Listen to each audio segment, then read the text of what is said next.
আর আশ্চর্য, ইমাম মৃত্যুর আগ দিয়া উনি ছাত্রদেরকে পড়াইতে পড়াইতে মরছে। মানে মৃত্যুর আগ দিয়া উনি ছাত্রদেরকে, কেবল রুহ যখন বাইর হইতেছে তখন ইমামে আবু ইউসুফ তখনও ছাত্র পড়াইতেছে। আশ্চর্য, কি মাসালা পড়াইতেছে, হেদায়ের ভেতরে আছে। উনি মৃত্যুর আগ দিয়ে ছাত্রদেরকে প্রশ্ন করতেছে, এই ছাত্ররা, হজের সফরে যে শয়তানরে কঙ্কর মারতে হয়, শয়তানরে কঙ্কর কেমনে মারবা? 3 দিন কঙ্কর মারতে হয়। কঙ্কর কি পায়ে হাইটা যায় মারবা নাকি সরি চইরা মারবা? কোন ছাত্র কয় পায়ে হাইটা মারমু, কোন ছাত্র কয় সরিতে। ইমামে আবু ইউসুফ রহমতুল্লাহ আলাইহি মৃত্যুর আগ দিয়া ছাত্রদেরকে বলতেছে যে রমির পরে রমি আছে, ওইটা পায়দাল, অর্থাৎ প্রথম 2 দিন কঙ্কর মারবা পায়ে হাইটা, শেষের দিন কঙ্কর সরিতে চইরাও মারা যায়। 3 দিন শয়তানরে কঙ্কর মারতে হয়, 2 দিন পায়ে হাইটা মারবা, শেষের দিন সরিতে চইরাও মারা যায়। মাসাইল বলতে বলতে কেবল মাসালা বলা শেষ করছেন, আর আজরাইলে ওনার রূহ টান্দে বের করে লয়ে গেছে। আনোয়ার শাহ কাশ্মীরি রহমাতুল্লাহ আলাইহি বলেন, ইমাম আবু ইউসুফ এত বড় বুজুর্গ ছিলেন, আজরাইল যখন ওনার রূহ কবজ করতে আসছে, তিনি যেমন আজরাইল রে দেখতেছিলেন, জান্নাতের ফেরেশতারা নিতে আইছে হ্যাগরেও দেখতেছিলেন, শয়তান যে মরার আগে ধোঁকা দিতে আইছে শয়তানরেও দেখতেছিলেন। শয়তানরে দেখা উনি ওনার ছাত্রদের কাছে শয়তানরে কঙ্কর মারার মাসলা পড়ান শুরু করছেন, আর শয়তানরে বুঝাইতেছেন, আমি কিন্তু ইব্রাহিমের সন্তান, কাছে আসবি তো কঙ্কর মারমু। মাসাইল আলোচনা করে শয়তানরে বাগায় দিছেন, আর হাসতে হাসতে আল্লাহর জান্নাতে চলে গেছেন।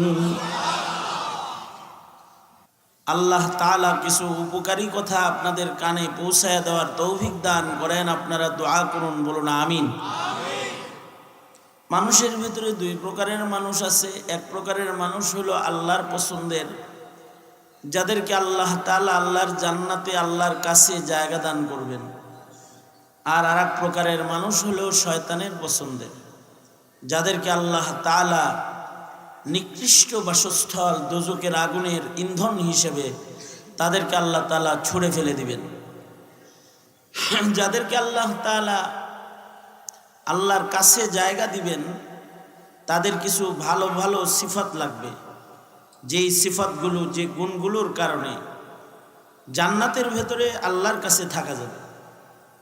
যে সকল গুণের কারণে আল্লাহর কাছে জান্নাতে বান্দা পৌঁছতে পারবে, আল্লাহর কাছে জান্নাতে থাকতে পারবে, ওই সকল কিছু গুণের আলোচনা কোরআনে কারীমে আছে। যাদেরকে আল্লাহ তাআলা মহব্বত করে, তাদের গুণ কোরআন শরীফে বর্ণিত আছে। তার ভেতরে একটা গুণ হলো, যারা জমিনে বেশি বেশি ভালো কাজ করে, নেকির কাজ করে, তাদেরকে আল্লাহ তাআলা পছন্দ করেন, এবং নেকির কাজ করনে ওয়ালাকে আল্লাহ তাআলা আল্লাহর জান্নাতে জায়গা দান করবেন। ইন্নাল্লাহা ইউহিব্বুল মুহসিনিন। মাহফিলে বসে রয়েছেন, এটা একটা নেকির কাজ। সুবহানাল্লাহ বলতেছেন, নেকির কাজ। আলহামদুলিল্লাহ বলতেছেন, নেকির কাজ। সাদাকা খায়রাত করতেছেন, নেকির কাজ। আলেমদের চেহারা দেখতেছেন, নেকির কাজ। এই যে এই নেকির কাজ যাদের জীবনে বেশি, তাদের আল্লাহ পছন্দ করেন বেশি। এই কারণেই এই উম্মতের ভেতরে আল্লাহ সবচেয়ে বেশি পছন্দ করেন যাকে, তার নাম হলে হযরত আবু বকর সিদ্দিক রাদিয়াল্লাহু আনহু। উম্মতে মুসলিমা যেটা, এই উম্মতে মুসলিমার ভেতরে আল্লাহর সবচেয়ে পছন্দের বান্দা হলো হযরত আবু বকর সিদ্দিক। এই কারণেই আবু বকরকে আল্লাহর জান্নাতের 8 দরজার থেকে ডাকা হবে জান্নাতে ঢোকার জন্য। আল্লাহু আকবার বলেন। এক দরজা দিয়ে না, সব দরজার থেকে ডাকা হবে, আবু বকর আসো আসো। সব দরজার থেকে আবু বকরকে ডাকবে জান্নাতে যাওয়ার জন্য। কারণ আবু বকরের নেকির কাজ বেশি, আবু বকর নেক কাজকে পছন্দ করে বেশি, নেক কাজের সংখ্যা আবু বকরের জিন্দেগিতে বেশি। হযরত সিদ্দিক আকবর রাদিয়াল্লাহু আনহুর জীবনে কোনো নেকির কাজ সামনে আসছে আর উনি ছেড়ে দিছে, ওইটা তরক করছে, বর্জন করছে, এমনটি নাই। আমরা নেকির কাজ সামনে আসলেও ছাইরা দিই। হযরত আবু বকর কোনো নেকির কাজ ছাইরা দিত না। আল্লাহর রাসূল সাল্লাল্লাহু আলাইহি ওয়াসাল্লাম একদিন এরকম সাহাবীরা বসা আছে, নবীজি সাহাবীদেরকে জিজ্ঞাসা করলেন, তোমাদের ভেতরে এমন কে আছো যে আজকে সাদকা করছো? হযরত আবু বকর হাত তুলে বললেন, আমি সাদকা করছি। আল্লাহর রাসূল বললেন, তোমাদের ভেতরে কে আছো আজকে নফল রোজা রাখছো? হযরত আবু বকর বললেন, আমি নফল রোজা রাখছি। আল্লাহর রাসূল বললেন, তোমাদের ভেতরে কে আছো যে আজকে কোন মুসলিম ভাইয়ের জানাজা পড়ছো? হযরত আবু বকর হাত তুলে বললেন, আমি আজকে আমার এক মুসলিম ভাইয়ের জানাজা পড়ছি। আল্লাহর রাসূল পুনরায় আবার জিজ্ঞাসা করলেন, তোমাদের ভেতরে এমন কেউ কি আছো যে আজকে ইয়াদাতুল মারিজের আমল করেছো? অর্থাৎ মহল্লায় অসুস্থ রোগী আছে, তোমাদের ভেতরে কেউ কি আছো যে রোগীর সেবা করেছো, রোগী দেখতে গেছো? হযরত আবু বকর বললেন, হ্যাঁ পয়গম্বর, আজকে আমি সকালবেলা একজন রোগী দেখে এসেছি। তার মানে হলো আল্লাহর রাসূল মুখ দিয়ে যে আমলটাই উচ্চারণ করেন সে আমলটা হযরত আবু বকর করছে। এমন কোনো আমল নাই যেটা আবু বকরের ছুঁইটা যায়। এ কারণেই হযরত আবু বকরকে আল্লাহর জান্নাতের 8 দরজার থেকে, নামাজ দরজা, রোজার দরজা, হজের দরজা, যাকাত দরজা, সব দরজার থেকে ডাকা হবে, আবু বকর জান্নাতে আসেন। এ কারণে যাদের জীবনে নেকি বেশি তারা আল্লাহর পছন্দের, তারা আল্লাহর জান্নাতে যাবে সহজে। আমাদের জীবনে কি নেক বেশি না কম, এটার হিসাব করার সুযোগও তো আমাদের হয় না। আমাদের জীবনে নেকি বেশি না গুনাহ বেশি, এটা কখনো চিন্তা করা অথবা এটার একটা হিসাব করা, এইটা আমাদের সুযোগ হয় না। কিন্তু আমাদের টাকার হিসাব ঠিকই আছে। অমুক জায়গায় এত কাঠা জমি আছে, অমুক জায়গায় 3 তলা আছে, অমুক ব্যাংকে এত টাকা আছে, সব হিসাব আছে, ঠিক না? আছে না? বিকাশে কয় টাকা আছে তাও হিসাব আছে, ডেলি চেক করতেছে। নিয়ে গেল নাকি কেউ আবার চার্জ মার্জ কাইটা? নিজের অ্যাকাউন্টে কয় টাকা আছে তার হিসাব আছে, টাকার হিসাব আছে, জমিনের হিসাব আছে। কিন্তু আমাদের জীবনে এই হিসাব নাই যে আমাদের আমলনামায় কয়টা নেকি আছে। এই হিসাবটা আমাদের জিন্দেগিতে নাই। যাদের জীবনে এই হিসাব নাই তারা আল্লাহর পছন্দের নয়। আল্লাহর পছন্দের হলো তারা যাদের এই হিসাবগুলা আছে এবং নেকি করার প্রবণতা তাদের খুব বেশি। আবু বকরের পরেই এই উম্মতের সবচেয়ে দামি মানুষের নাম হলো হযরত ওমর রাদিয়াল্লাহু আনহু। হযরত ওমরের নেকির সংখ্যা কিরকম? হযরত উম্মুল মুমিনিন হযরত আয়েশা সিদ্দিকা রাদিয়াল্লাহু আনহা একদিন আল্লাহর রাসূলের চন্দ্রিমা রাতে জিজ্ঞাসা করলেন, ওগো আল্লাহর নবী, আকাশে কত তারা আছে, কত তারা? কোনো মানুষের সাধ্য নাই যে আকাশের তারা গণনা করবে। উম্মুল মুমিনিনের একটা আশ্চর্য প্রশ্ন, ওগো আল্লাহর নবী, আপনার উম্মতের ভেতরে এমন কোনো মানুষ কি আছে নাকি আকাশের তারা যেমন মানুষ গুনতে পারবে না, আপনার উম্মতে কি এমন কেউ আছে যার নেকি ফেরেশতায় গুনতে পারবে না? সুবহানাল্লাহ। আগামীকালকে বললেন সুবহানাল্লাহ বললে কি গুনাহ হবে না নেকি হবে? আওয়াজ করে বলেন সুবহানাল্লাহ, জোরে বলেন সুবহানাল্লাহ,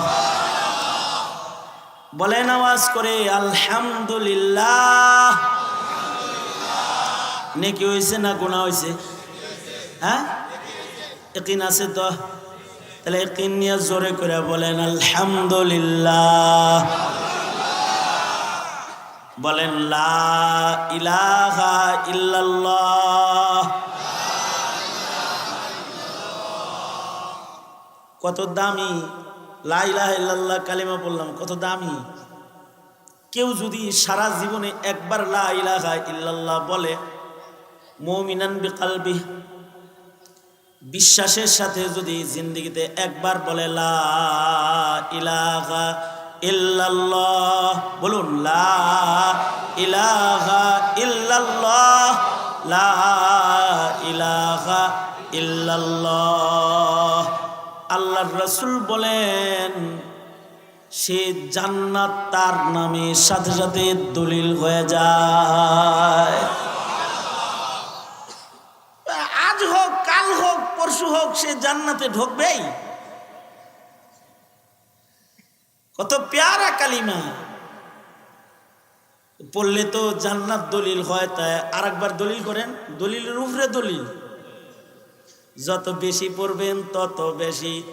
জমিনের কিছু কোয়ালিটি আছে না, জিএস আর এস আরো কি কি আছে না, হ্যাঁ, সিএস বিএস, এগুলো সব রেডিওতে থাকবো। যারা বেশি বেশি পড়বো তাদের সব পর্চা হাজির পাইব।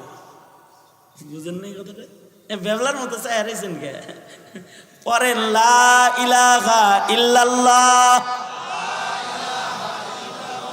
আরো জোরে করে পড়েন লা ইলাহা ইল্লাল্লাহ, লা ইলাহা ইল্লাল্লাহ, মুহাম্মাদুর রাসূলুল্লাহ। আওয়াজ করে বলেন আল্লাহু আকবার। আরো জোরে, আরো জোরে। আল্লাহু আকবার জোরে বলা সুন্নাত। দেখেন না, ইমাম সাহেব জোরে আল্লাহু আকবার বলে, মুয়াজ্জিন জোরে বলে, মুজাহিদ জোরে বলে আল্লাহু আকবার, আল্লাহু আকবার। আল্লাহু আকবার জোরে বললে আল্লাহ খুশি হয়, আল্লাহু আকবার জোরে বললে শয়তান দূরে যায়, আল্লাহু আকবার জোরে বললে ঈমান বেড়ে যায়, আল্লাহু আকবার জোরে বললে ইসলামের দুশমন ভয় পায়। আর নেকি হয়, নেকি নেকি যত বলবে তত নেক আমল নামায় ঢের জমা হইতে থাকবো। হাসরের মাঠে একটা নেকি কেউ দিবে না, একটাও দিব না।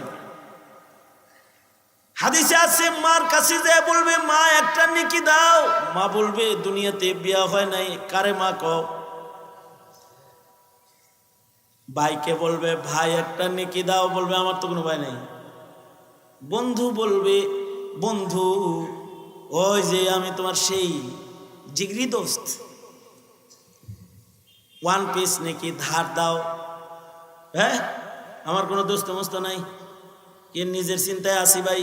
যাও, ইয়াউমা ইয়াফিরুল মারউ মিন আখিহি ওয়া উম্মিহি ওয়া আবিহি ওয়া সাহিবাতিহি ওয়া বানিহি।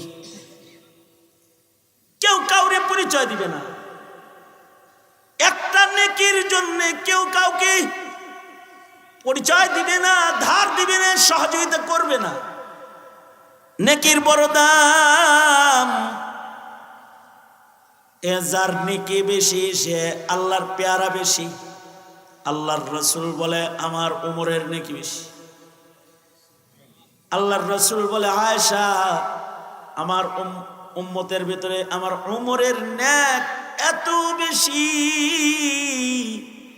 আকাশের তারা মানুষের সাধ্য নাই গুণে, ফিরিস্তার সাধ্য নাই আমার উমরের নেকি গুণে।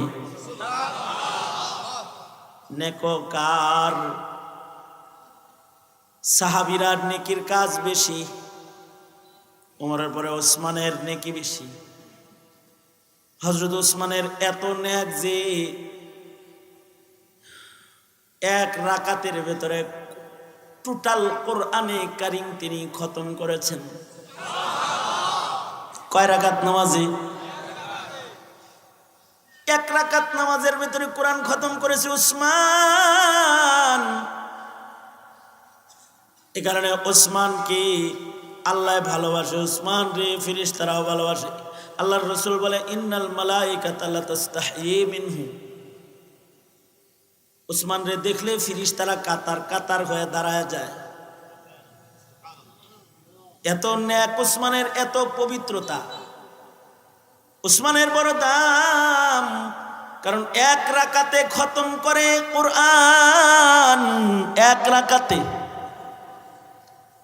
সাহাবীদের ভেতরে যারা এক রাকাতে কোরআন খতমকারী তাদের ভেতরে হযরত ওসমান, হযরত উবাই ইবনে কাব রাদিয়াল্লাহু আনহু, হযরত তামিমে দারি রাদিয়াল্লাহু আনহু, নবীজির কনিষ্ঠ এক সাহাবী।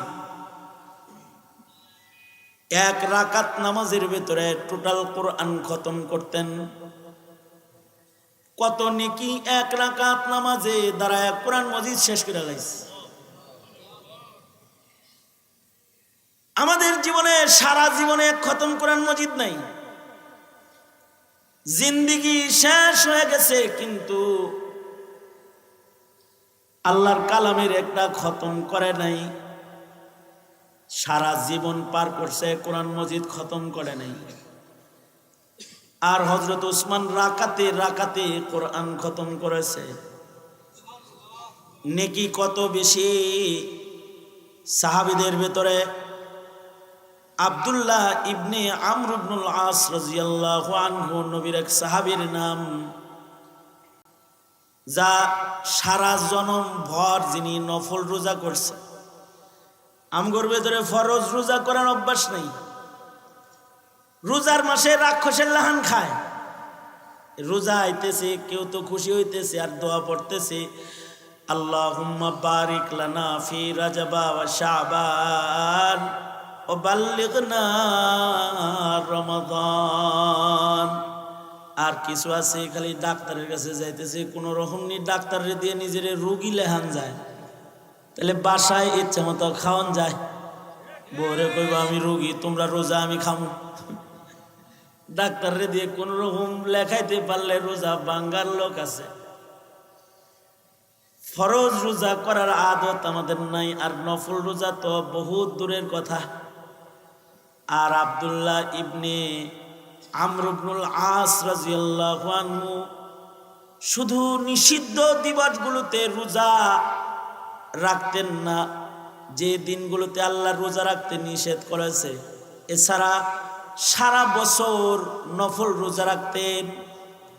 সারা বছর তিনি রোজা রাখতেন।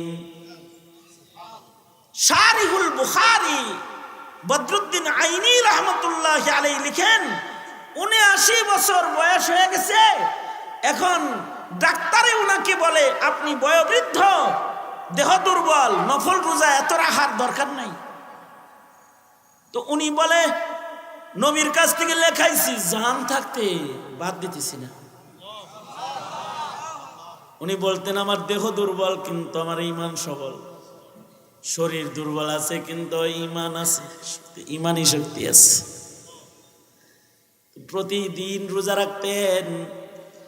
বদরুদ্দিন আইনি বলেন, যেদিন ওনার ইন্তেকাল হয়েছে তখনও উনি রোজা ছিলেন। যখন আজরাইল ওনারে নিতে আইছে উনি রোজা, এবং রোজার হালতে মৃত্যুবরণ করেছে। আল্লাহু আকবার, জোরে করে বলেন। রোজার হালতে যে মরল, তার মরণ কত সুন্দর, রোজার হালতে মারা গেছে। নেকির কাজ এত বেশি যে সারা বছর তিনি রোজা রেখেছেন। কিছু কিছু সাহাবী আছে সারা বছর রাত জেগে নামাজ পড়েছেন। আব্দুল্লাহ ইবনে ওমর সারা বছর ফিরিস্তারা লইতে আইছে, চলো চলো ওমর আসমানে যাই, ইবনে ওমর চলো আকাশে যাই। ফিরিস্তারা ধরে উপরের দিকে উঠাইতেছে। আল্লাহর রাসূল বলেন, ইবনে ওমর মানুষ ভালো, কিন্তু রাতের নামাজ যদি পড়তো। নবীজি এই কথা বলার পর থেকে ইবনে ওমরের রাতের ঘুম হারাম হয়ে গেছে। এরপরে যতদিন বেঁচে থেকেছেন রাতের বেলায় জানাজাতে দাঁড়ায় থাকতেন, নামাজ পড়তেন, সারা রাত নামাজ পড়তেন। আর আমরা হলো সারা রাত টিভি দেখার রোগী, সারা রাত ফেসবুকে থাকার রোগ,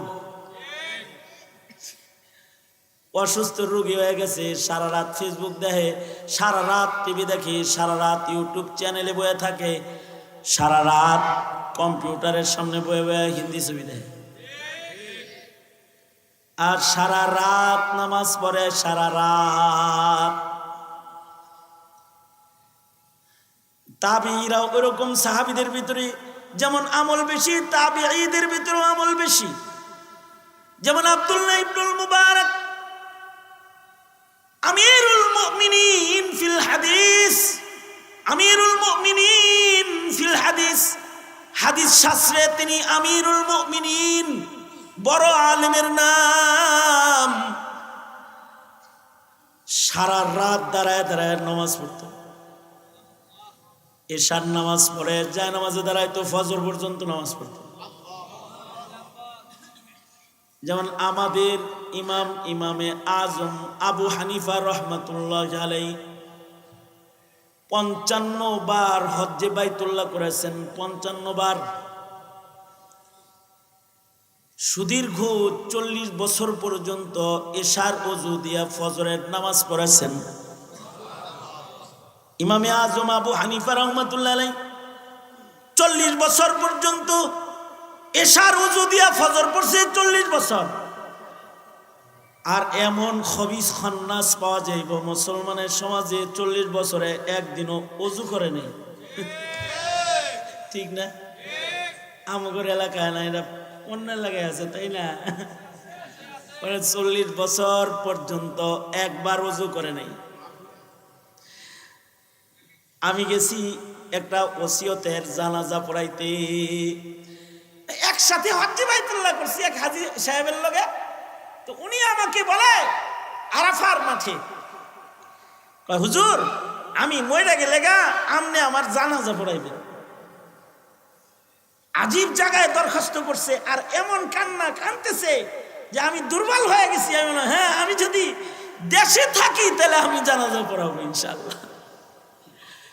তো এই মিয়া এ আল্লাহর বান্দা এগ্রিকালচার ইঞ্জিনিয়ারিং ইনস্টিটিউটে বড় কর্মকর্তা, সরকারি অফিসার ছিল, বা বড় নেককার মানুষ ছিল।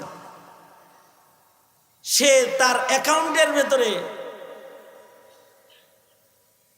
আমার যাতায়াতের খরচ রেখে দিত। ছেলেদেরকে বলতো যে এই টাকাটা, জীবনের শেষ ভাগে যখন অসুস্থ হয়ে গেছে তখন বলতে, এই টাকাটা মৌলানা সাহেব যদি বিদেশে থাকে আর যদি 6 ঘন্টার ভিতরে হেরে আনন্দ যায় তাহলে বিমান ভাড়া লাগে, টাকাটা রেখে দিলাম, হেরে লয়ে আইস, কিন্তু জানাজা হেরে দিয়ে পড়াইছে। ভক্তি। আমি সম্ভবত সিলেটের ওই দিকে কোনো প্রোগ্রামে ছিলাম, আর তার সন্তান ফোন দিয়া বলল যে আব্বা মারা গেছে। তা আমি তার জানাজার নামাজ পড়ার জন্য গেছি, পড়ানোর জন্য, জানাজা পড়াইতে গেছি, সেই ময়মনসিংহ জানাজা পড়াইতে গেছি। আশ্চর্য, জানাজা পড়াইলাম আমি। এই জানাজার মাঠে একজন প্যান্ট শার্ট পরা, অবশ্য শীতের দিন, বয়ে রইছে, কান্দে মাইয়েতের জন্য, কিন্তু জানাজা পড়ে না। আমার সন্দেহ হয়েছে হয়তো মাইয়েতের সাথে তার সম্পর্ক ভালো, তাই কাঁদতেছে, মগার মনে হয় মুসলমান না। এ কারণে সবাই জানাজা পড়লেও হে জানাজা পড়ে না। থাকে না অনেক সময় দোস্তি, এ ধারণা করছি এরকম কিছু। আমি জানাজা টানাজা পড়ায় আমি কাছে যা তারা চেক করবার লাগছি, ডাইরেক্টও কিছু কইবার সাহস হয় না। বললাম আসসালামু আলাইকুম, ওয়ালাইকুম আসসালাম। ভাইজানের নাম সুন্দর, এমন একটা নাম বলছে মুসলমানের নাম, মুসলমান। তাই আমি বললাম সবাই মিলা জানাজা পড়লাম, আপনি পড়লেন না কেন? তেলে বাগানে জ্বলে উঠছে, এ আপনারা হুজুররাই পেছ লাগান নিয়ে। আমি কি কেন, কি হয়েছে? জানাজা পড়া এটা হলো কেফায়া নামাজ, এটা সবার পক্ষ থেকে দু একজনে পড়লে হয়ে যায়। আপনি জানাজা পড়লাম না এই জন্য আমাকে অ্যাটাক করছেন আপনি। ভাই অ্যাটাক করি নাই, জানাজা পড়লে অনেক সওয়াব। সাহাবীরা জানাজা পড়তে না পারলে আফসোস করছে, আর নবীজি সাহাবীদেরকে জানাজা পড়েছো কি না এটা জিজ্ঞাসা করছে। একটা মুসলমানের জানাজা পড়লে আল্লাহর রাসূল বলেন এক কিরাত সওয়াব দেওয়া হয়। সাহাবী বলে মাল কিরা ইয়া রাসূলুল্লাহ, ওগো আল্লাহর নবী এক কিরাত সওয়াব কাকে বলা হয়? আল্লাহর রাসূল উহুদ পাহাড় দেখায় কয় উহুদ পাহাড় যত বড় এক কিরাত সওয়াব অত বড়। সাহাবীরা এটা শুইনা জানাজা যারা পড়ে নাই আফসোস করছে। তারা আপনি এনে সামনে জানাজা পড়ি আপনি পড়েন না, তাই আপনার কই। পরে একজন আমারে কয় হে জীবনে ওযু করছেনি, হেরে জানাজার কথা কোন ওযু, হেরি আত্মীয়। ওই কখন কি আপনি কয় ও ওযু জানে না, ও জানাজা পড়বো কি? আমাদের তো 40 বছরের ভেতরে ওযু নাই। আর ইমামে আজম ইমামুনা ইমামে আবু হানিফা রাহমাতুল্লাহ আলাইহি সুবহানাল্লাহ বলার লাগে রেডি হয়ে বসে, আগেই না আগেই না আগেই না। 40 বছরের ভিতরে রাতের বেলায় ওনার ওযু নষ্ট হয় নাই, দু একবার হয়তো হয়েছে, করে নিয়েছে, কিন্তু অধিকাংশ রাত জিন্দেগি 40 বছর ওনার এমন গেছে যে এশার ওযু দিয়া উনি ফজরের নামাজ পড়েছে।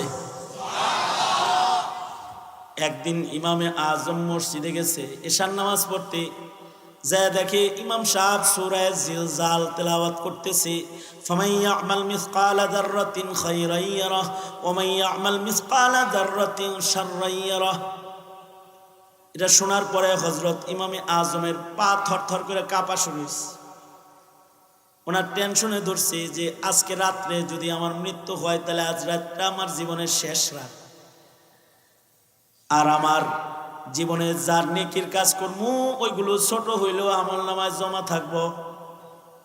বাস ইমামে আজম আবু হানিফা রাহমাতুল্লাহ আলাইহি ওই দিন রাতের বেলায় এশার নামাজ পড়ে আর বাড়ি যায় না, যায় নামাজ বিছায়া কিবলামুখী হয়ে উনি দাঁড়ায় গেছে।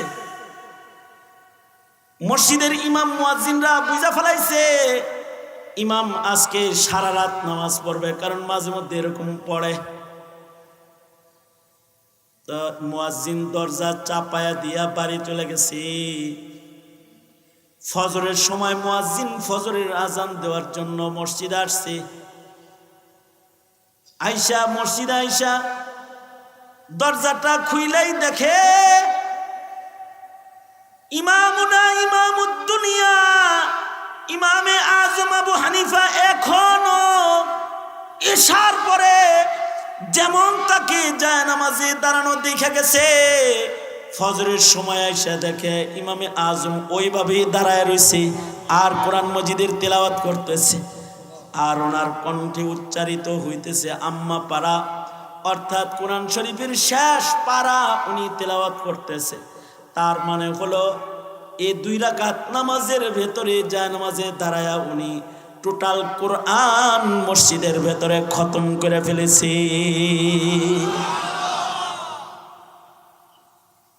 এদের হলো নেকির কাজ বেশি, আর আমাদের হলো গুনার কাজ বেশি। হানাফি মাযহাবে ছাত্রের সংখ্যা ১৬ লাখ, আজীব ইত্তেফাক। নবীর সংখ্যা ১৬ লাখ, সাহাবীর সংখ্যা ১৬ লাখ, তাবিঈর সংখ্যা ১৬ লাখ, তবে তাবিঈ বড় আলেম ১৬ লাখ। আর ইমামে আজম আবু হানিফার ছাত্রর সংখ্যাই ১৬ লাখ। কত বড় আলেম হইলে তার ছাত্র হয় লক্ষ লক্ষ। ১৬ লাখ বড় বড় ইমাম ছাত্র ওনার ছিলেন। এই ইমামে আজম আবু হানিফা রহমতুল্লাহ আলাইহির ১৬ লক্ষ ছাত্রর ভেতরে সবচেয়ে বয়োবৃদ্ধ ছাত্র, যোগ্য বুজুর্গ ছাত্র ইমামে আবু ইউসুফ রহমতুল্লাহ আলাইহি। এই ইমামে আবু ইউসুফ রহমতুল্লাহ আলাইহি উনি প্রতিদিন ২০০ রাকাত করে নফল নামাজ পড়তেন ডেইলি। সুবহানাল্লাহ। আগামীকালকে বললেন, আরেকটু আস্তে করে বলেন, আরেকটু আস্তে বলেন, আরেকটু আস্তে করে বলেন। কয় রাকাত পড়ছে? কি মাসে না ডেইলি? ডেইলি ডেইলি প্রতিদিন ২০০ রাকাত করে নফল নামাজ পড়তেন। আর সপ্তাহে একদিন কোরআন মজিদ পড়তেন, খতম করতেন, এক খতম। আর প্রতিদিন ১২,০০০ বার বিসমিল্লাহ বলতেন। উনি আমেলে বিসমিল্লাহ ছিলেন। তার মানে কি ওনার কোনো কাম কাজ ছিল না তো, তাই খালি এগুলা করত? ঠিক না, কাম ছিল না তো। উনি হারুনুর রশিদের জমানায় কাজিউল কুজাত ছিলেন, প্রধান বিচারপতি, চিফ জাস্টিস ছিলেন। আর হাজার হাজার ছাত্রদেরকে উনি দর্শ প্রদান করতেন, প্রতিদিন ছাত্র পড়াইতেন। এ কারণে ওনার মৃত্যুর সময় ওনার চতুর্দিক দিয়া ছাত্ররা বসা ছিল। ছাত্র এত বেশি যে মরার সময় চতুর্দিকে ছাত্র আছে। আর আশ্চর্য, ইমাম মৃত্যুর আগ দিয়া উনি ছাত্রদেরকে পড়াইতে পড়াইতে মরছে। মানে মৃত্যুর আগ দিয়া উনি ছাত্রদেরকে, কেবল রুহ যখন বাইর হইতেছে তখন ইমামে আবু ইউসুফ তখনও ছাত্র পড়াইতেছে। আশ্চর্য, কি মাসালা পড়াইতেছে? হেদায়ের ভেতরে আছে। উনি মৃত্যুর আগ দিয়ে ছাত্রদেরকে প্রশ্ন করতেছে, এই ছাত্ররা, হজের সফরে যে শয়তানরে কঙ্কর মারতে হয়, শয়তানরে কঙ্কর কেমনে মারবা? ৩ দিন কঙ্কর মারতে হয়। কঙ্কর কি পায়ে হাইটা যায় মারবা নাকি সনি চইরা মারবা? কোন ছাত্র কয় পায়ে হাইটা মারমু, কোন ছাত্র কয় সওয়ারিতে। ইমামে আবু ইউসুফ রহমতুল্লাহ আলাইহি মৃত্যুর আগ দিয়া ছাত্রদেরকে বলতেছে যে রমির পরে রমি আছে, ওইটা পায়দাল, অর্থাৎ প্রথম 2 দিন কঙ্কর মারবা পায়ে হাইটা, শেষের দিন কঙ্কর সওয়ারিতে চইরাও মারা যায়। 3 দিন শয়তানরে কঙ্কর মারতে হয়, 2 দিন পায়ে হাইটা মারবা, শেষের দিন সওয়ারিতে চইরাও মারা যায়। মাসাইল বলতে বলতে কেবল মাসালা বলা শেষ করছেন, আর আজরাইলে ওনার রূহ টান দিয়ে বের করে লয়ে গেছে। আনোয়ার শাহ কাশ্মীরি রহমাতুল্লাহ আলাইহি বলেন, ইমাম আবু ইউসুফ এত বড় বুজুর্গ ছিলেন, আজরাইল যখন ওনার রূহ কবজ করতে আসছে, উনি যেমন আজরাইল রে দেখতেছিলেন, জান্নাতের ফেরেশতারা নিতে আইছে হ্যাগরেও দেখতেছিলেন, শয়তান যে মরার আগে ধোঁকা দিতে আইছে শয়তানরেও দেখতেছিলেন। শয়তানরে দেখা উনি ওনার ছাত্রদের কাছে শয়তানরে কঙ্কর মারার মাসলা পড়ান শুরু করছেন। আর শয়তানরে বুঝাইতেছেন, আমি কিন্তু ইব্রাহিমের সন্তান, কাছে আসবি তো কঙ্কর মারমু। মাসাইল আলোচনা করে শয়তানরে বাগায় দিয়েছেন। আর হাসতে হাসতে আল্লাহর জান্নাতে চলে গেছেন। নেককার, নেকির কাজ জীবনে বেশি। আপনারা মনে মনে ভাবতে পারেন, হুজুর এত কঠিন কঠিন নেকির কথা বলতেছেন, সহজ কিছু বলতে পারেন না? তাহলে সহজ শুনেন। মুজাদ্দিদ আলফি সানি রহমতুল্লাহ আলাইহি, জমানার এক বড় বুজুর্গের নাম, তিনি প্রতিদিন 1000 বার সূরা ইখলাস পড়তেন।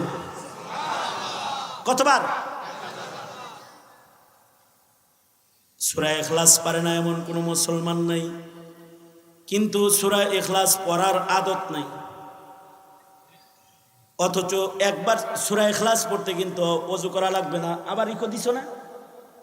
হ্যাঁ, এই মাইকলা ইকো দেওয়া নাই, ঘুমাও কে? ওয়াজু না?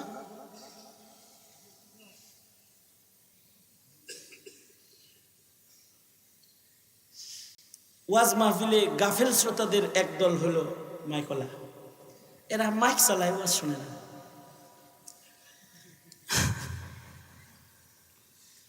এই সূরা ইখলাস মুখস্থ যদি কেউ পড়ে ওযু করা লাগবে? বলেন, ওযু করা লাগবে?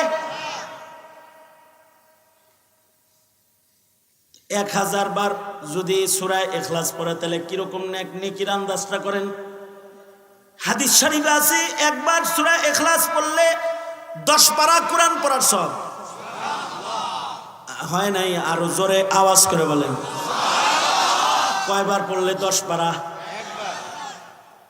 নবী বলে 2 বার পড়লে 20 পারা, 3 বার পড়লে 1 খতম, 6 বার পড়লে 2 খতম, 9 বার পড়লে 3 খতম, 10 বার পড়লে জান্নাতে বাড়ি। 10 বার সূরা ইখলাস পড়তে টাইম কিরকম লাগতে পারে? একবার সূরা ইখলাস পড়তে সময় লাগবে 12 সেকেন্ড থেকে 15 সেকেন্ড। বিসমিল্লাহির রহমানির রহিম। কুল হুয়াল্লাহু আহাদ আল্লাহুস সামাদ লাম ইয়ালিদ ওয়া লাম ইউলাদ ওয়া লাম ইয়াকুল লাহু কুফুয়ান আহাদ। 10 সেকেন্ড। যদি ধীরে ধীরে পড়ে তাহলে 15 সেকেন্ড। যদি একবার পড়তে 15 সেকেন্ড লাগে, 10 বার পড়তে সর্বোচ্চ 2.5 থেকে 3 মিনিট। আরো নিম্নে পড়া যায়। তাজবিদ সহ পড়বে, 10 বার সূরা ইখলাস পড়বে, মাত্র 2 মিনিট 20 সেকেন্ডের ভিতরে শেষ হয়ে যাবে। তার মানে জান্নাতের ভেতরে একটা বাড়ি বানাইতে মুসলমান মুমিনের টাইম লাগে মাত্র 2.5 মিনিট।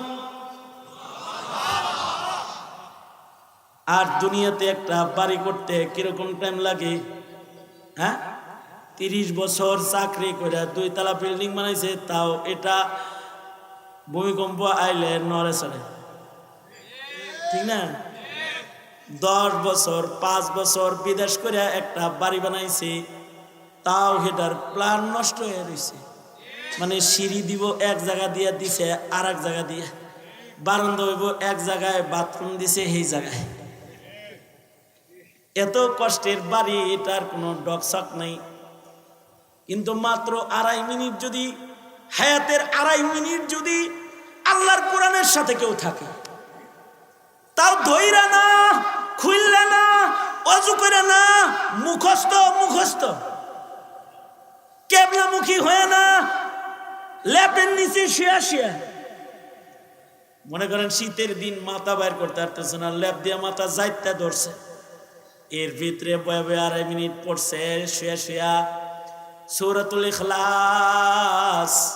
তো আল্লাহর রাসূল বলেন 10 বার সূরা ইখলাস পড়বে তো আমল নামায় নেকি তো হবে তো আল্লাহ তাআলা জান্নাতের ভেতরে একটা রাজপ্রাসাদ তার জন্য নির্মাণ করবে।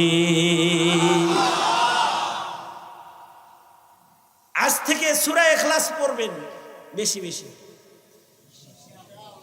এই ঠিক আছে তো? হ্যাঁ, কারা কারা পড়বেন হাত তোলেন। ওয়াদা ওয়াদা ওয়াদা। প্রতিদিন সূরা, এই শুনেন, হাত নামান, আরেকটা ওয়াজ শুনেন। সূরা ইখলাস পড়লে লাভ কি? সূরা ইখলাস পড়লে জান্নাতে তো বাড়ি হবে। দুনিয়াতে কারণ আল্লাহর সাথে সূরা ইখলাস পড়লে দেখাও হয়ে যায়। শেখ ইউনুস রহমতুল্লাহ আলাইহি এক বুজুর্গ ছিলেন, শেখ জাকারিয়া রহমতুল্লাহ আলাইহির খলিফা ছিলেন। উনি সূরা ইখলাস পড়ে ঘুমাইতেন। উনি জীবনের শেষ ভাগে বলেন, আলহামদুলিল্লাহ, আল্লাহ তাআলা আমাকে স্বপ্ন যোগে আল্লাহর সাথে 2 বার দেখা করাইছে। ইমামে আহমদ বিন হাম্বল রহমাতুল্লাহ আলাইহি, আশিকে কুরআন, ইমামে আহমদ বিন হাম্বল রহমাতুল্লাহ আলাইহি 100 বার আল্লাহকে স্বপ্নে দেখেছেন। যারা ইখলাস বেশি পড়ে তাদের লগে আল্লাহর লগে খাতির হয়, আর যারা দরুদ বেশি পড়ে তাদের সাথে নবীর লগে খাতির হয়। সহজ আমল করেন, সহজ আমল, সূরা ইখলাস পড়েন, দরুদ শরীফ পড়েন। দরুদ শরীফ খালি জিলাপি হইলে পড়ে, ঠিক না? মিষ্টি আর জিলাপি হইলে দরুদের ধুম পড়ে, এছাড়া দরুদ পড়বার চায় না। কিন্তু আমাদের আকাবির বুজুর্গরা প্রতিদিন দরুদ পড়েছে, দরুদের আমল প্রতিদিন করা। খাজা কুতবুদ্দিন বখতিয়ার কাকি রহমাতুল্লাহ আলাইহি প্রতিদিন দরুদ পড়তেন। একদিন দরুদ পড়া ছুইটা গেছে তো আল্লাহর রাসূল আয়েশা কয়, কুতবুদ্দিন দরুদ পড়লা না যে, গেল না যে দরুদ শরীফ আমার কবরে। নবীজি স্বপ্নে দেখা করতে পড়ছে। এগুলো হলো নেকিকার, নেককার, নেক কাজ করব ইনশাআল্লাহ। বলেন ইনশাআল্লাহ। এই যে এতক্ষণ যে নেকির কথা বললাম, যদি এগুলো শোনার পরে আপনাদের কারোর হৃদয়ে এই আফসোস হয়ে থাকে, হায় রে আগের যুগের মানুষ কত নেকি করছে, কিন্তু আমি নাদান, 50 বছর বয়স হয়ে গেছি, এখনো পর্যন্ত 5 ওয়াক্ত নামাজ ঠিক মতো পড়ি না। 60 বছর হয়ে গেছে, এখনো তাহাজ্জুদ পড়ি না। 70 বছর বয়স হয়ে গেছি, রোজার হেফাজত করি না। 40 বছর বয়স হয়ে গেছে, এখনো পর্যন্ত কোরআন পড়া জানি না। 30 বছর বয়স হয়ে গেছে, এখনো শুদ্ধ করে 2 রাকাত নামাজ আদায় করতে পারি না। যদি এমন কোনো আফসোস কারোর হৃদয়ে আইসা থাকে, তাহলে আপনার জন্য আর একটা সুখবর আছে। এখন যদি কেউ আফসোস সহ মুখ দিয়া খালি উচ্চারণ করতে পারেন, আস্তাগফিরুল্লাহ, ওগো আল্লাহ আমি তো ভুল করছি, হায়াতের সময় নষ্ট করেছি, তুমি আমাকে ক্ষমা করে দাও, তবে আপনার সুখবর হলো, যারা তওবা করবে, ইন্নাল্লাহা ইউহিব্বুত তাওয়াবিন,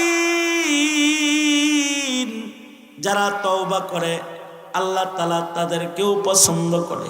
যারা তওবা করে আল্লাহ তাদেরকেও জান্নাত দান করে। আল্লাহু আকবার। যারা তওবা করে তাদেরকেও আল্লাহ তাআলা জান্নাত দান করে। যারা তওবা করে তাদের পিছনের জিন্দেগীর সব গুনাহ আসমানের মালিক আল্লাহ মাফ করে। গুনাহকে নেকির দ্বারায় পাল্টায়া আমল নামায় জমা করে। যদি কেউ তওবা করে, মুসা আলাইহিস সালাতু ওয়াস সালাম, উনাকে আল্লাহ তাআলা একদিন ডেকে বললেন, মুসা যাও, অমুক মরুভূমিতে আমার এক পেয়ারা বান্দা মারা গেছে, তোমার দায়িত্ব হলো তুমি তার জানাজা পড়াবা এবং তুমি তার দাফনে অংশগ্রহণ করবা। তাকে নিয়া এলাকায় আসবা আর ঘোষণা দিবা, যারা আমার এই প্রিয়র জানাজা পড়বে তাদের পেছনের জীবনের সব গুনাহ মাফ। আল্লাহ তাআলা কখনো কখনো প্রিয় বান্দা দিয়া প্রিয়দের জানাজা পড়ায়। মানুষ যত ভালো হয় তার জানাজার ইমাম তত ভালো হয়। ওলি বুজুর্গের জানাজায় নেককারের সংখ্যা বেশি হয়, আর মানুষ যত খারাপ হয় জানাজার ইমাম তত খারাপ হয়। হ্যাঁ, শাহবাগে কিছু জানাজা হয়েছে, ইমাম গুলা কি মর্মান্তিক ইমাম। আর কিছু জানাজা আপনারা দেখেছেন, জানাজার ইমাম গুলো বড় শানওয়ালা ইমাম। হাফিজি হুজুরের জানাজার ইমাম, মুফতি আমিনী রহমাতুল্লাহের জানাজা, শেখে বালিয়া শেখে কাতিয়া নুরুদ্দিন গৌহরপুরীর জানাজা, শেখুল ইসলাম আল্লামা আহমদ শফির জানাজা, শেখুল হাদিস আল্লামা আজিজুল হকের জানাজা, দামি জানাজা। জীবনে কিছু কামনা থাকতে হয় যে আমার জানাজা যেন একটা ভালো মানুষে পড়ে। কুতুবউদ্দিন বখতিয়ার কাকি রহমতুল্লাহ আলাইহি উনি বলতেন, আমার জানাজা এমন মানুষ দিয়ে পড়াবা যার জীবনে তাহাজ্জুদ কাজা নাই, যার জীবনে তাকবীর উলা কাজা নাই, যার জীবনে চোখের গুনাহ হয় নাই, যার জীবনে তাহাজ্জুদ কাজা হয় নাই, যার জীবনে আসরের সুন্নত কাজা হয় নাই, এমন লোক দিয়ে জানাজা পড়াইবা। তৎকালীন সময়ের বুজুর্গ এক আল্লাহওয়ালা শাসক ছিলেন শামসুদ্দিন আলতামাস রহমতুল্লাহ আলাইহি, যার জীবনে তাকবীর উলা ছুটে নেই, যার জীবনে তাহাজ্জুদ কাজা নাই, উনি জানাজার নামাজের ইমামতি করলেন।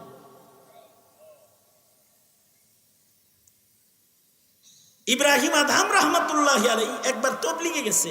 এই সামনে বিশ্ব ইজতেমা আসতেছে তবলিগের,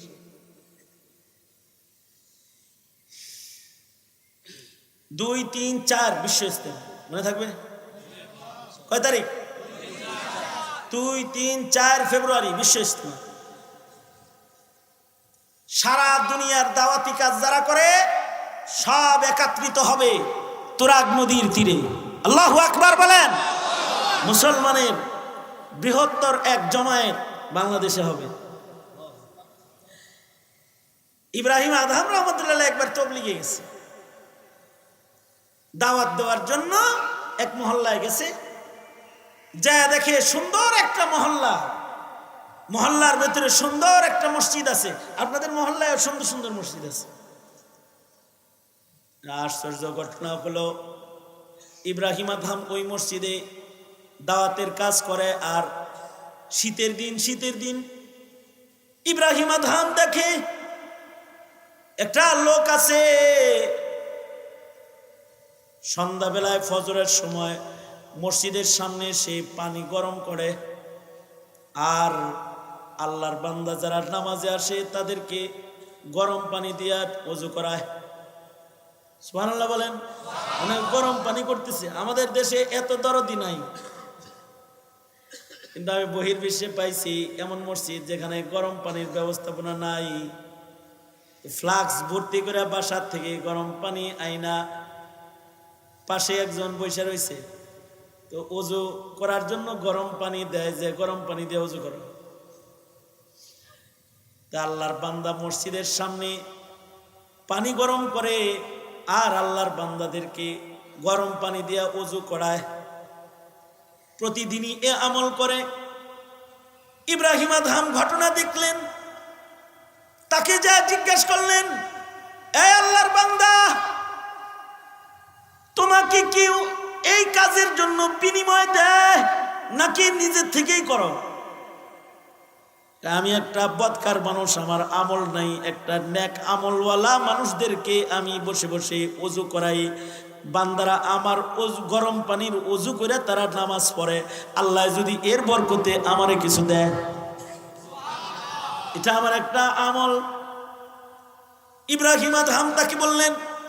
ইব্রাহিম আদহামের মনের খাহেশ হইল, বাদশা মানুষ তো মনের খাহেশ হইল এই লোকটার খেদমত করবে। তো তাকে জিজ্ঞাসা করলেন, এই আল্লাহর বান্দা, তোমার কি মনের কোনো খাহেশ আছে? তোমার মনের কি কোনো চাওয়া আছে নি যেটা আমি পূরণ করতে পারি? লোকটা কয়, আমি অসুস্থ রোগী মানুষ, শহরে যাওয়ার ক্ষমতা আমার নাই, তবে আমার 2টা চাওয়া আছে। ওই চাওয়া তুমি পূরণ করতে পারবা না? বলেন না আপনার কি চাওয়া, যদি পারি। আরে পারবা না, না বলেন না কি চাওয়া। আমি দীর্ঘদিন ধরে আল্লাহর কাছে দোয়া করতেছি, ওগো আল্লাহ, জমানার ওই ভালো মানুষ, অলি পেয়ারা বুজুর্গ, যিনি বলখের বাদশাহী ছেড়ে তোমার গোলাম হওয়ার জন্য জায়নামাজকে নিজের ঠিকানা বানাইছে, ইব্রাহিম আদহাম, ওগো আল্লাহ, মরার আগে একবার হলেও তুমি আমাকে ইব্রাহিমের মোলাকাত করায়।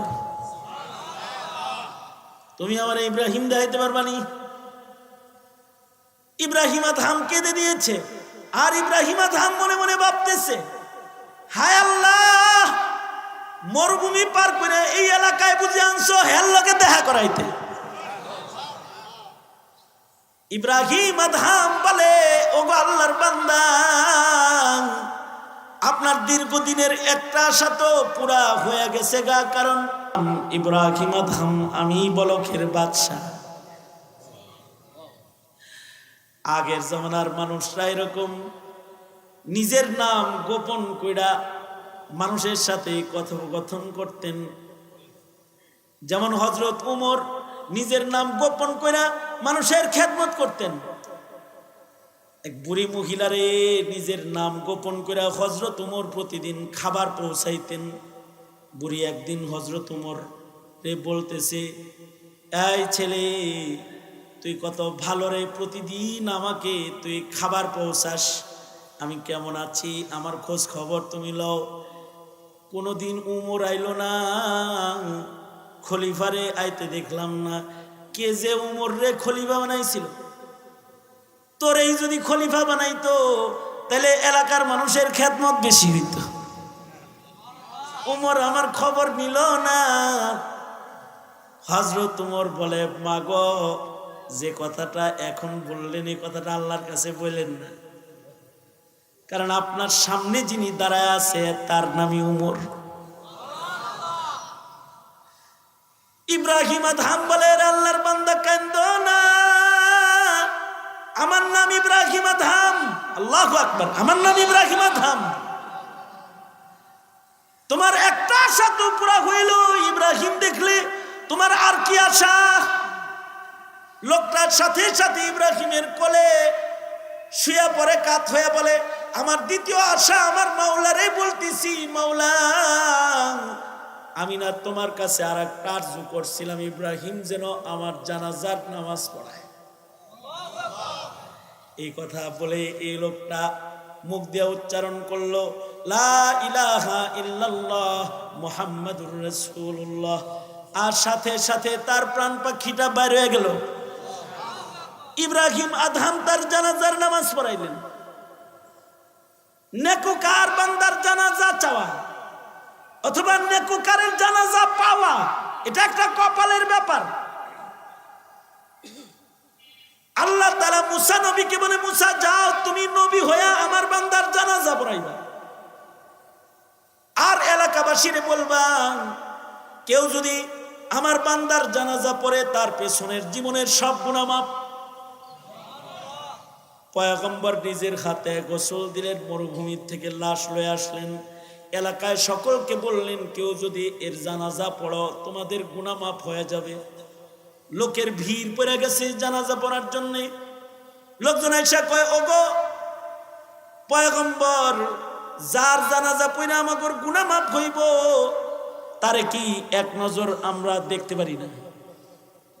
অবশ্যই দেখবে। কাফন সরায়ার লোকটাকে দেখানোর জন্য যখন কাফন সরাইছে, এলাকার লোকেরা দেখা কয়, ওগো আল্লাহর নবী, এ তো ওই যুবক যাকে আমরা ফাসেক হিসেবে এলাকার থেকে বাইর করে দিছি কয়েক বছর আগে। মুসা আলাইহিস সালাম বলে, আল্লাহর প্রিয় হয়ে গেছে সে। কিন্তু কেমনে আল্লাহর প্রিয় হইল? পয়গম্বর আল্লাহ কি বলে, আল্লাহ যারে এলাকার লোকেরা তার পাপের কারণে অবাঞ্ছিত ঘোষণা করে বের করে দিছে, সে তোমার এত প্রিয় কেমনে হইল যে তার জানাজা পড়লে ওয়ালাকেও তুমি মাফ করে দিবাই? আল্লাহ বলে, মুসারে, তারে যখন তার এলাকার লোকেরা তাড়ায় দিছে, সে কয়েকটা ছাগল লইয়া মরুভূমিতে আসছে। দিনের বেলায় ছাগল চড়ায়, সন্ধ্যা বেলায় ছাগলের দুধ পান করে আমার গোলামি করে। এই মরুভূমিতে সে অসুস্থ হয়ে পড়েছে, সেবা করার তার কেউ নাই। মৃত্যুর দুয়ারে যখন পৌঁছে গেছে, আমার বান্দাটা আমারে কয়, আল্লাহ, ডান দিকে চায় দেখলাম আমার কেউ নাই, বাম দিকে চায় দেখলাম আমার কেউ নাই, সামনে আমার কেউ নাই, পিছনে আমার কেউ নাই। ওগো আল্লাহ, এখন দেখি তুমি ছাড়া আমার তো আর কেউ নাই। আল্লাহ, ওগো আল্লাহ, এলাকার মানুষ আমাকে তাড়ায় দিছে, তাও তো জংলায় মাঠে মরুভূমিতে আমার জায়গা হইছে, কিন্তু তুমি যদি তাড়ায় দাও তাহলে তো দোজক ছাড়া কোনো উপায় নাই। ওগো আল্লাহ, আমি দুর্বল বান্দা, আমি বুঝছি আমার গুনাহ বেশি, সবাই আমাকে তাড়ায় দিলেও আমি তওবা করতেছি, তুমি না তওবাকারী বান্দাকে তাড়াও না গো আল্লাহ। আমার বান্দাটা আমার কাছে তওবা করেছে, তার তওবার বরকতে তার পেছনের গুনাহ আমি মাফ করে আমার প্রিয়র দপ্তরে তার নাম উঠায় ফেলেছি, এবং আমার এই প্রিয়র জানাজা যারা পড়বে তাদের জন্যও আমার প্রিয় হওয়ার দরজা খুলে দিয়েছি। ইন্নাল্লাহা ইউহিব্বুত তাওয়াবিন ওয়া ইউহিব্বুল মুতাতাহহিরিন। তোমরা যুবকেরা যদি বুঝা থাকো যে তুমি নামাজ পড়ো না, গুনাহ করছো, তুমি ধর্ম মানো না, গুনাহ করছো, তোমার অপরাধ হইছে, এটা যদি আজকে তুমি বুঝো, আর যদি তুমি তওবা করো, তাহলে তওবাকারী বান্দাকে আসমানের মালিক আল্লাহ তাআলা পছন্দ করে। এরা আসুন সকলে মিলে তওবা করি, আল্লাহ যেন আমাদের জিন্দেগির গুনাহ মাফ করে দেয়। আস্তাগফিরুল্লাহ রাব্বি মিন কুল্লি যামবি ওয়া আতুবু ইলাইহি লা হাওলা ওয়ালা কুওয়াতা ইল্লা বিল্লাহিল আলিয়্যিল আযীম। আস্তাগফিরুল্লাহাল্লাযী লা ইলাহা ইল্লা হুয়াল হাইয়ুল কাইয়্যুম ওয়া আতুবু ইলাইহি। আস্তাগফিরুল্লাহাল্লাযী লা ইলাহা ইল্লা হুয়াল হাইয়ুল কাইয়্যুম ওয়া আতুবু ইলাইহি। আলহামদুলিল্লাহি রাব্বিল আলামিন।